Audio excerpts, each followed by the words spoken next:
जो यहाँ पे बालियान जी इसका आयोजन कर रहे हैं और इसमें देश के भारत सरकार को और राज्य सरकारों के लिए एग्रीकल्चर हॉर्टिकल्चर सेक्टर से alternate energy plus herbal area तमाम इसमें पार्टिसिपेशन यहाँ पे लोग किया है कंपनी है। तो इससे निश्चित रूप से जहाँ इस तरह के प्रयासों से मार्केट मिलेगा वहाँ कहीं ना कहीं फार्मर्स को भी इससे एक प्रेरणा मिलेगी ताकि वो उन प्रोडक्ट्स में जाए जिन प्रोडक्ट्स में यील्ड भी ज़्यादा हो और जिनकी मार्केट वैल्यू भी ज़्यादा हो। तो वैल्यू एडिशन के लिए आज बहुत ज़रूरी है कि किसानों की अगर इनकम को दुगना करना है तो ज़रूरी है कि उसके प्रोड्यूस की वैल्यू एडिशन करने के बाद मार्केट में अल्टरनेट एनर्जी।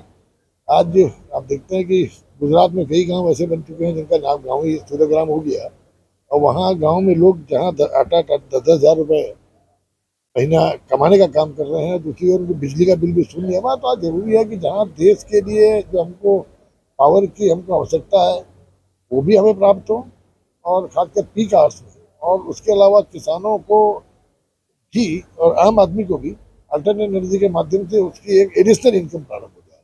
तो प्रधानमंत्री भारत सरकार की योजनाएं भी हैं, राज्य सरकारों की योजनाएं भी हैं, तो नौजवानों को चाहिए उन योजनाओं का फायदा उठाएं।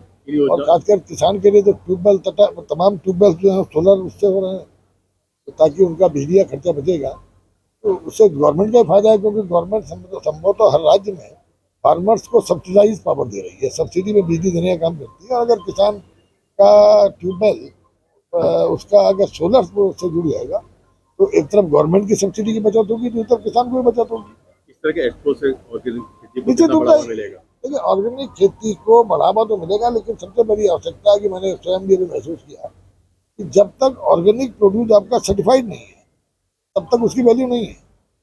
इसलिए सर्टिफिकेशन आज सबसे बड़ी आवश्यकता है, जो कि जहाँ भी आप ऑर्गेनिक बोर्ड में जाओगे सर्टिफिकेशन से अप्लाई करोगे तो 3 साल के बाद जो आपका प्रोड्यूस होगा उसको जाके सर्टिफाई करें। तो 3 साल तक अपनी मॉनिटरिंग में करते हैं। तो इसलिए किसान की बेहतर आय बढ़े, उसको आय ज़्यादा मिले, इसके लिए जरूरी है कि जितना ऑर्गेनिक प्रोड्यूस है वो सर्टिफाई हो। किसानों का अंतिम हुआ, किसान अनिश्चितकालीन हड़ताल में बैठे हैं, महापंचायत की बात कर रहे हैं 28 तारीख। देखिए, दुर्भाग्य से किसान आंदोलन किसानों के इससे ज़्यादा किसानों में जो राजनीतिक लोग हैं उनके फायदे के उद्देश्य से ज़्यादा किए जा रहे हैं। अगर वास्तव में किसान के फायदे के लिए आंदोलन हो तो निश्चित रूप से देश का 65% बच्चे तो खेती पर आधारित है।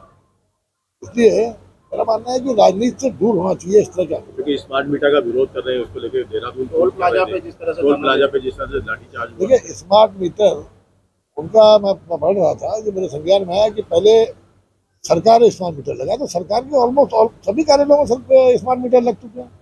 और स्मार्ट मीटर से केवल देखिए कुछ लोगों के अंदर भ्रम फैलाया जा रहा है, लेकिन स्मार्ट मीटर का सबसे बड़ा है जो पावर लॉसेज है और जो पावर थेफ्ट है, ये कहीं ना कहीं इससे बचेगी। और दूसरा, जब आप स्मार्ट मीटर में प्रीपेड मीटर के साथ चलेंगे तो आप ये भी देखेंगे कि बिजली का खर्चा अननेसेसरी नहीं करेंगे आप, वो भी आपकी सेविंग होगी। अभी तो आदमी सोचता है कि बिल जब आएगा तब आएगा, लाइट जल रही है। इसलिए आज पावर लॉसेज को कम करने के लिए मैं समझता हूँ स्मार्ट मीटर का लगना एक अच्छी बात है।